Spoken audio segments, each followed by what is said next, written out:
எங்கள் தோட்டத்தில் மல்லித்தழை போட்டிருக்கோம். இப்போ மல்லித்தழை பிடுங்கிட்டோம். மல்லித்தழை வடை எப்படி போடுறதுன்னு பார்க்கலாம் வாங்க.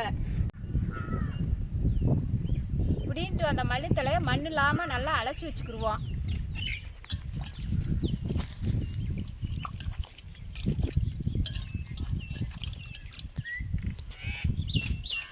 அப்படியே இதை அலசிட்டு காம்பு பூரா கட் பண்ணி வச்சுக்கிடுவோம். அப்படியேவும்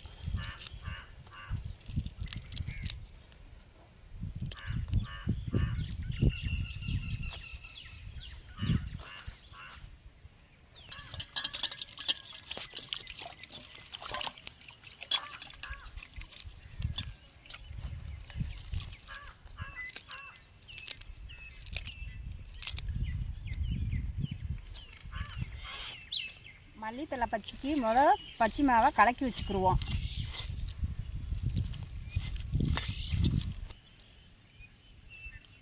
மல்லித்தழையில் பிடிக்கிற மாதிரி நல்லா பிசைஞ்சு எடுத்து வச்சுக்கிடணும்.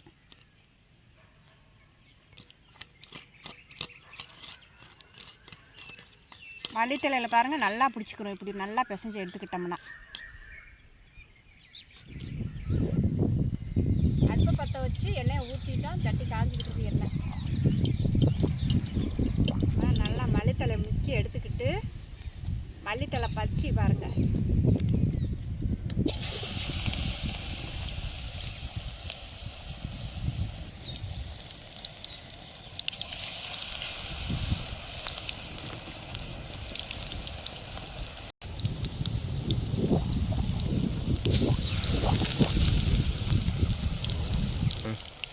நல்லா ரெண்டு பக்கம் வேறு மாதிரி பரட்டி விடணும். பரட்டி விட்டு எடுத்து நல்லா மொறு வெந்துடணும்.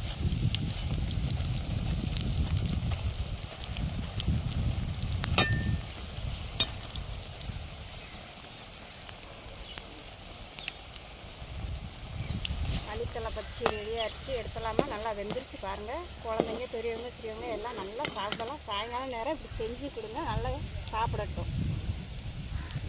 மல்லித்தழை வச்சு வீட்டில் செஞ்சு குழந்தைங்களுக்கு கொடுங்க, நல்லா சாப்பிடுங்க. நீங்களும் செஞ்சு பாருங்கள், நல்லாயிருக்கும். இந்த மாதிரி செஞ்சு சாப்பிடுங்க. எல்லோரும் இன்ட்ரெஸ்ட்டாக சாப்பிடுவாங்க பாருங்கள். சூப்பர் டேஸ்ட் நல்லா இருக்குது. வீட்டில் சமைச்சு செஞ்சு சாப்பிட்டு பாருங்கள். குழந்தைங்களாம் சூப்பராக சாப்பிடுங்க.